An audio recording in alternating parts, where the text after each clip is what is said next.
আসসালামু আলাইকুম, সবাইকে শুভেচ্ছা জানাচ্ছি। মাসুম মাহবুব দেখছেন ওপেন দ্য ইউটিউব চ্যানেল এবং মাসুম মাহবুব ফেসবুক পেজ। নিচে একটা কমেন্ট দেখতে পাচ্ছেন। আমি সবুজ বলেছিলাম মাসুম ভাই, বলছিলাম মাসুম ভাই আপনি ভালো আছেন? আমি ডিউটিতে থাকা অবস্থায় আপনার লাইভ দেখি, কিন্তু রিস্ক হয় বসরা দেখলে জরিমানা করে, তারপরও লাইভ দেখি। এই ভাইদের জন্যই কিন্তু আমি লাইভ করতে বসি। সত্যিকার অর্থে কথাটি এরকমই যে ওনাদের ভালোবাসার জন্যই আমাকে বসতে হয় এখানে। দর্শক কই গেল? চলে গেল সব, না? হ্যাঁ। আমার হাতে কিন্তু আজকে অনেকগুলো গুরুত্বপূর্ণ খবর আছে। প্রচুর কমেন্ট ঢুকতেছে। একটার থেকে একটা হারায় যাচ্ছি খুঁজতে, খুঁজতেই। ক্যান্টনমেন্ট থেকে দেখছেন, আবার চলে গেল দেখছেন? ধুম করে চলে গেল। উম দর্শক, আমার হাতে আজকে বেশ কিছু গুরুত্বপূর্ণ খবর আছে। আশা করি সম্পূর্ণ খবরগুলো আপনাদের দেওয়ার চেষ্টা করব যতটুকু কম সময়ের মধ্যে পারা যায়। আসেন আমি একটা করে ধারাবাহিক আপনাদের খবরগুলো দেওয়ার চেষ্টা করছি। ১ম যে খবরটি দিয়ে শুরু করতে চাই সেটা হলো লেবানন প্রসঙ্গে। লেবাননে আ ওই দেশটি আরকি, নেতাকাকুর দেশটি ব্যাপক অ্যাটাক করছে। ব্যাপক থেকে মানে ভয়াবহ অ্যাটাক করছে। বলা হচ্ছে ১ম আক্রমণই, যুদ্ধবিরতির পর যে ১ম আক্রমণটি হয়েছে সেই আক্রমণে ১৪০০ মানুষ আহত হয়েছে। বড়, বড় বিল্ডিং ধসে পড়েছে। বিভিন্ন কি বলবো, তেলের পাম্প আমরা কি বলি? যেখান থেকে তেল নেয়া হয়, সেখানে হিট করা হচ্ছে। অর্থাৎ নেতা কাকুর পুরো মস্তিষ্ক আউলা-ঝাউলা হয়ে গেছে। ইরানের তিনি যে ধোলাইটা খেয়েছেন এবং এই যুদ্ধে তিনি যে কিছু অর্জন করতে পারেননি, তার পুরো প্রতিশোধটা তিনি এখন লেবাননের উপর নিতে চাচ্ছেন। তার আচরণে স্পষ্ট সেটা ফুটে উঠছে। আজকে আমি একটা প্রতিবেদন দিয়ে শুরু করি। অনেকগুলো খবর আছে। আমি আপনাদেরকে ১ম যে প্রতিবেদনটা থেকে শুরু করতে চাই এই লাইভ সেশনটি, সেটি হলো দি গার্ডিয়ানের একটি প্রতিবেদন। পৃথিবীর একটা অন্যতম গণমাধ্যম গার্ডিয়ান। তারা যে রিপোর্টটি করেছে তার কিছু অনুবাদকে আমি একটু বিশ্লেষণ আকারে তুলে ধরতে চাই। সেখানে বলা আছে এরকম যে এই যুদ্ধটি যে ৩ টি দেশ জড়িয়েছে সঙ্গে গালফ কান্ট্রি, এই যুদ্ধে মূলত কেউ কিছু পায়নি। এই যুদ্ধ থেকে কোনো দেশ কিছু পায়নি। কিন্তু এই যুদ্ধ থেকে ইরান একটি বিষয় প্রমাণ করতে পেরেছে, পৃথিবীর সবচেয়ে বড় পরাশক্তির সাথে লড়াই করে তারা দাঁড়িয়ে থাকতে পেরেছে। এবং এই যুদ্ধের সবচেয়ে বড় লুজার নেতানিয়াহু। গার্ডিয়ান বলছে, আমি বলছি না। কারণ কয়েক যুগ ধরে এই দেশটি এবং এই নেতানিয়াহু ইরানকে শেষ করার জন্য বহু পরিকল্পনা করেছেন এবং ইরানের বিরুদ্ধে বারবারই মিথ্যে অভিযোগ তোলা হয়েছে যে ইরান পারমাণবিক বোমা বানাচ্ছে এবং এ যাবৎ দুবার ইরানে অ্যাটাক হয়ে গেছে। এই ২ অ্যাটাকে এখন পর্যন্ত ইরানের নিউক্লিয়ার প্রজেক্ট ধ্বংস করতে পারেনি। প্রথম ১২ দিনের যুদ্ধ হয়েছে, সেখানে ব্যর্থ হয়েছে।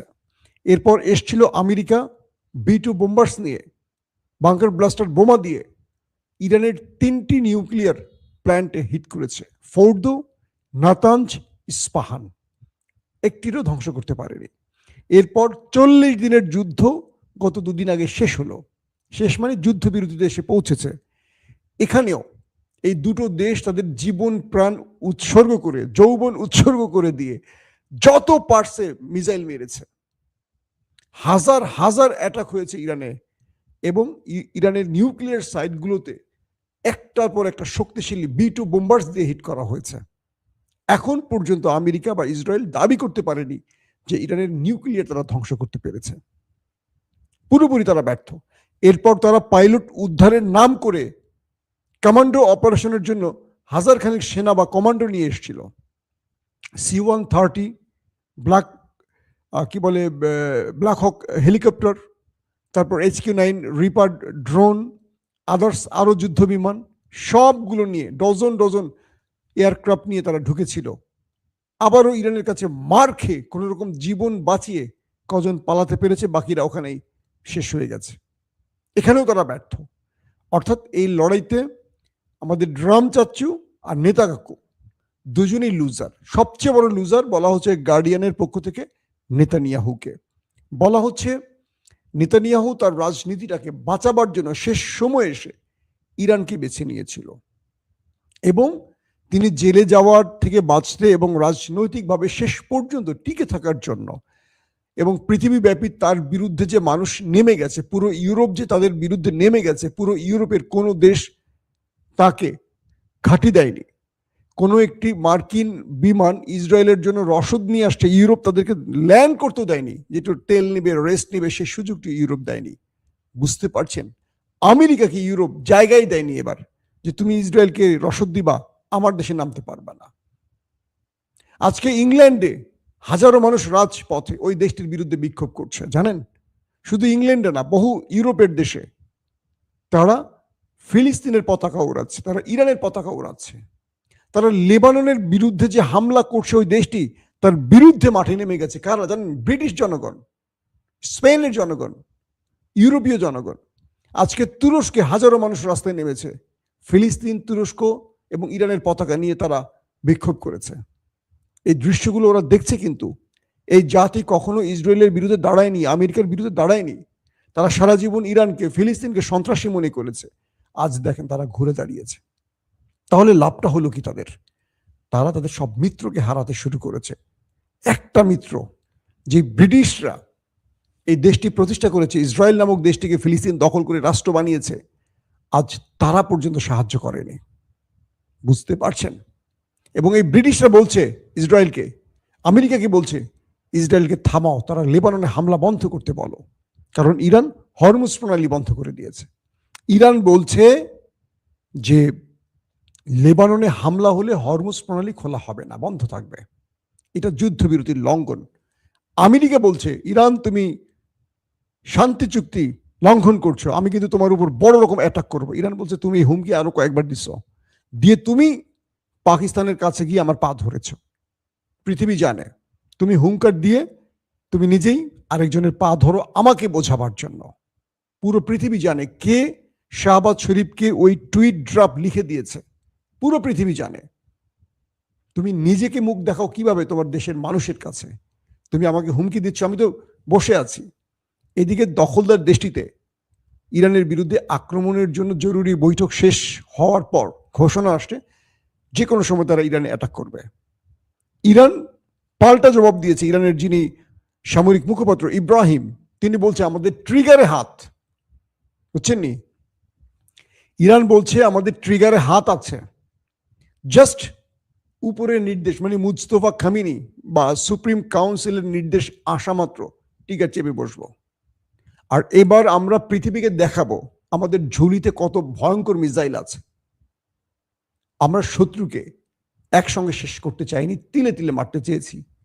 এখন শত্রুকে আমরা আমাদের সবচেয়ে ভয়ঙ্কর মিসাইল দেখার অপেক্ষায় আছি। আমাদের টোটাল মিসাইল আপলোডেড, জাস্ট ট্রিগারে চাপ দেব, জাস্ট সুইচে চাপ দেব। কে বলছে? ইব্রাহিম সাহেব, মুখপাত্র, সেই ইয়াং স্মার্ট অফিসারটা, মনে আছে যে এক হাতে ড্রিঙ্কস অন্য হাতে সেলফি স্টিক দিয়ে ছবি তুলছিল, সেই ব্যক্তির কথা বলছি। আমার থাম্বনেইলে তার ছবি দেখতে পাচ্ছেন আপনারা। তো গার্ডিয়ান বলছে এই যুদ্ধ থেকে নেতানিয়াহু কিছু পায়নি, পুরোপুরি লুজার। তিনি ইরানকে শেষ করতে এসে নিজে শেষ হয়েছেন, তার দেশটাকে ধোলাইখাল বানিয়ে দিয়েছেন। রাজনৈতিকভাবে তিনি কিছু পাননি। তিনি তার দেশের মানুষকে একটা বার্তা দিতে পারেননি যে তিনি যুদ্ধ থেকে কি অর্জন করেছেন। না ইরানের ইউরেনিয়াম নিতে পেরেছেন, না নিউক্লিয়ার ধ্বংস করতে পেরেছেন, না ব্যালিস্টিক প্রোগ্রাম বন্ধ করতে পেরেছেন, না ইরানের উপরে নতুন করে এমন কোনো বিধিনিষেধ আনতে পেরেছেন যাতে ইরান শেষ। বরং ইরান পৃথিবীকে দেখিয়ে দিয়েছে, আবারও বলছি, গার্ডিয়ান বলছে ইরান পৃথিবীকে দেখিয়ে দিয়েছে দুটো পরাশক্তির সঙ্গে আরো গালফ কান্ট্রি মানে আরব রাষ্ট্রের গোপন সহযোগিতায় এতগুলো দেশ একজোট হয়েও একটি ইরানকে ভাঙতে পারেনি। ইরান আরো শক্তভাবে দাঁড়িয়েছে। গার্ডিয়ান বলছে ইরান ক্ষতিগ্রস্ত হয়েছে, অনেক মানুষের প্রাণ গেছে, সত্য কথা, কিন্তু ইরানের মজবুত ভিত্তির উপর, মানে ইরান যে মজবুত ভিত্তির উপর দাঁড়িয়ে আছে এটাকে টলাতে পারেনি, এটাকে নড়বড়ে করতে পারেনি এত হামলার পর। বরং ইরানের রেজিম চেঞ্জের যে বিষয়টি, এটি আরো কঠিন হয়ে গেছে আমেরিকা ইসরায়েলের জন্য। তার মানে ইরানিরা আর রেজিম চেঞ্জ বা সরকার বিরোধী আন্দোলনে নেই, তাদের সম্মিলিত শত্রু হয়ে গেছে ইসরায়েল আমেরিকা এখন। আগে মার্কিন যুক্তরাষ্ট্র বা ইসরায়েলকে সমর্থন করত ইরানের ভেতরে থাকা একটা বিশাল গোষ্ঠী, যারা ইরানের বিরুদ্ধে বিক্ষোভ করেছে, সরকার বিরোধী আন্দোলন করেছে, জ্বালাও পোড়াও করেছে, অজস্র মানুষকে হত্যা করেছে, তারা এখন চুপ। তারা বুঝে গেছে যে সরকার আছে, যে আইআরজিসি আছে, যে সামরিক বাহিনী আছে, এরা জীবন বাজি রেখে এই দেশটাকে রক্ষা করছে শত্রুর হাত থেকে। আর শত্রুরা এই দেশে আসছে তাদের ভালোর জন্য না, তাদের তেল গ্যাস সম্পদ চুরি করতে। ইরানিরা বুঝে গেছে। এখন আর তারা রেজিম চেঞ্জের পক্ষে নেই, যে কারণে ডোনাল্ড ট্রাম্প ওই যে হুমকি দিল না পারমাণবিক অ্যাটাক করবে, তার আগের দিনই বা তার আগের লাস্ট স্টেটমেন্টে বলেছিলেন, ইরানিরা রাস্তায় নামো, যদি না নামো তোমাদের পুরো সভ্যতাকে ধ্বংস করে দেয়া হবে, এটি তোমাদের জন্য লাস্ট সময়। একজনও ডোনাল্ড ট্রাম্পের জন্য রাস্তায় নামে নাই, ইসরায়েলের ডাকে নামে নাই। তো এই লড়াইতে পুরোপুরি লুজার হয়ে গেছেন মিস্টার নেতানিয়াহু আর সেকেন্ড সারিতে ডোনাল্ড ট্রাম্প। দুজনের রাজনৈতিক ক্যারিয়ার এখন সবচেয়ে বড় হুমকিতে পড়ে গেছে, কারণ এই লড়াই থেকে তারা কিচ্ছু নিতে পারেনি, বরং সব হারিয়েছে। হরমুজ প্রণালী, যেটি আমেরিকা বারবার চ্যালেঞ্জ করেছিল, এটি তারা দখলে নেবে, ইরানকে হটাবে, ইরানকে এক চুল সরাতে পারেনি, বরং মার্কিন যুক্তরাষ্ট্রের সবচেয়ে বড় দানবীয় যে এয়ারক্রাফট ক্যারিয়ার রণতরী Abraham Lincoln, Gerald R Ford এবং জর্জ ওয়াশিংটন, তিনটি পর্যন্ত পালিয়ে গেছে এবং সবগুলো আহত হয়ে কোনোটা গ্রিসে, কোনোটা পোল্যান্ডে গিয়ে আশ্রয় নিয়েছে। ইরান সবগুলোকে মাইট দিয়েছে, আগুন জ্বালিয়ে দিয়েছে হিট করে। যে এয়ারক্রাফট ক্যারিয়ারে ইরান হিট করবে বলেছিল, সে হিট করে ছেড়েছে, একটাও এখন ইরানের ধারে কাছে আসে না ডরে। বুঝতে পারছেন? ডোনাল্ড ট্রাম্প তার বাহিনীকে বলেছিলেন ইরানকে ঘিরে ফেলতে, ইরান যুদ্ধবিরতি লঙ্ঘন করেছে, এখন আবার সুর পরিবর্তন করছেন। কি জন্য? তারা এখন পাকিস্তানের কাছাকাছি চলে এসছেন, ইরান এবং আমেরিকা। আজকে মার্কিন অ্যাম্বাসেডর যিনি পাকিস্তানে আছেন, তিনি পাকিস্তানের যিনি স্বরাষ্ট্রমন্ত্রী মহসিন নাকভি, তার সাথে বৈঠক করেছেন। পুরো পাকিস্তানকে নিরাপত্তার চাদরে ঢেকে ফেলা হয়েছে এবং দুই দেশের বৈঠক কালকে শুরু হচ্ছে। আজকে তারা পাকিস্তানে নামবেন। পাকিস্তানের বিভিন্ন পয়েন্টে নিরাপত্তা বাহিনী বাড়ানো হয়েছে, কারণ পাকিস্তানের ভেতরেও প্রতিবেশী শত্রুরা বিভিন্ন রকম সন্ত্রাসী কর্মকাণ্ড করে পাকিস্তানকে সন্ত্রাসী রাষ্ট্রের পরিচয় দিতে চায়। তাই আসিম মনিরের রেজিম, ইরান এবং আমেরিকার তো আসবেন বোধহয় ভাইস প্রেসিডেন্ট জেডি ভ্যান্স, তো এদের সবাইকে নিরাপত্তার জন্য সর্বোচ্চ সতর্ক অবস্থানে এখন পাকিস্তান। কারণ এখান থেকে পাকিস্তান একটা ভালো সাফল্য নিতে চায়। সবচেয়ে বড় জিনিস হলো পাকিস্তানের যে অবৈধ সরকার আছে শাহবাজ শরীফ এবং অবৈধ সেনাপ্রধান আসিম মনির, তারা তাদেরকে রাজনৈতিকভাবে জনগণের কাছে একটা আস্থার জায়গায় নেওয়ার সুযোগ পেয়েছে এইভাবে এবারই। কারণ ডোনাল্ড ট্রাম্প পাকিস্তানের প্রতি আস্থা রাখতে চায়, রেখে তারা এই মধ্যস্থতা করতে চায়। ডোনাল্ড ট্রাম্পের সুর কিছুটা আবারও পরিবর্তন হয়েছে। তিনি বলছেন যে ইরান চাইলে যুদ্ধবিরতিটা হবে, ইরান না চাইলে হবে না। আবার দেখেন, তার আগে মার্কিন প্রেস সেক্রেটারি ক্যারোলিন বলছিল কি, তিনি বলেছিলেন যে তাকে প্রশ্ন করা হয়েছিল ক্যারোলিনকে যে আপনাদেরকে যে 10টি চুক্তি দিল ইরানের পক্ষ থেকে তার কি হবে? সেই 10এর চুক্তির মধ্যে তো লেবাননে হামলা ছিল না, মানে লেবাননে হামলা করা যাবে না বলা ছিল। তিনি বলছেন এটাকে আমরা এখন ওয়েস্ট বক্সে ফেলে দিয়েছি, মানে ইরানের 10টা চুক্তিকে তিনি এটাকে ফেলে দিয়েছেন। কিন্তু আবারও আমেরিকা তার ভাইস প্রেসিডেন্ট জেডি ভ্যান্সকে ইরানে পাঠাচ্ছেন আলোচনার জন্য। ট্রাম্প আসলে কি চাইছেন? আলোচনা করবেন, মানে যুদ্ধবিরতি করবেন, নাকি তিনি আলোচনার নামে ইরানে আরো বড় আক্রমণের পরিকল্পনা করছেন? ট্রাম্প আসলে দুটো বিপদে আছে, এক দেশের মানুষ, ইন্টারন্যাশনাল এস্টাবলিশমেন্ট, আরেকটা হলো ইসরায়েল। ইসরায়েলের নেতানিয়াহু তাকে ফোন দিলে তার কাঁপাকাঁপি ছুটে যায়। মার্কিন গণমাধ্যমগুলো লিখছে যে নেতানিয়াহু মানে আমেরিকাকে কন্ট্রোল করছে, একটা পুচকে ছোট্ট দেশ পৃথিবীর অন্যতম বৃহৎ শক্তিধর রাষ্ট্রকে এখন কন্ট্রোল করছে। আমেরিকার প্রেসিডেন্ট মূলত একটা মূলা, তার কোনো বেল নাই, তার কোনো ক্ষমতা নাই। ক্ষমতা হলো ইসরায়েলের হাতে, সে যেভাবে চালায় তারা সেভাবে চলে। এই যে কথাগুলো আসছে বিভিন্ন গণমাধ্যম, এটা সত্যিকার অর্থে প্রমাণ মিলল কখন?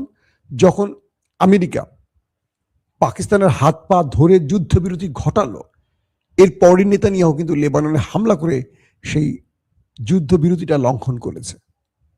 কারণ পাকিস্তান স্পষ্ট বলেছে ইরানের শান্তি চুক্তির যে 10টি দফা ছিল, শর্ত ছিল, সেখানে ইরাকে, ইয়েমেনে এবং গাজা ভার্সেস মানে কি বলে লেবাননে হামলার বন্ধের বিষয়টি ছিল। আমেরিকা সরাসরি অস্বীকার করেছে, পাকিস্তান বলছে যে না, ছিল এই শর্তটি। তার মানে ট্রাম্প আবারও মিথ্যাবাদী প্রমাণ হয়ে গেল। এখন নেতানিয়াহু যতক্ষণ লেবাননে হামলা চালাবে, হরমুজ প্রণালী ততক্ষণ বন্ধ থাকবে, ইরানের পক্ষ থেকে বলা হয়েছে। এবং ইরান নিজ থেকে চাচ্ছে না এই যুদ্ধবিরতি ধ্বংস হোক, তাই ইরান ট্রিগারে হাত দিয়ে বসে আছে। তার উপরে শত্রু আঘাত করলেই তিনি শত্রুকে সবচেয়ে ভয়ঙ্কর অ্যাটাকটি করবে এই ঘোষণাও ইতিমধ্যে দিয়ে বসেছে। এখন আমরা দেখতে চাই শেষ পর্যন্ত এই যুদ্ধবিরতি ঘটে নাকি এটা আরো বড় আকার ধারণ করে। দর্শক, মোটামুটি আজকের খবরগুলো আমি সব আপনাদেরকে দিয়ে ফেলেছি। আজ রাত 11টা থেকে 12টার মধ্যে আরেকবার চেষ্টা করব যদি গুরুত্বপূর্ণ খবর আসে আপনাদের জানাবার জন্য। এখনকার মতো বিদায় নেই, প্রত্যেকে ভালো থাকবেন। আল্লাহ হাফিজ।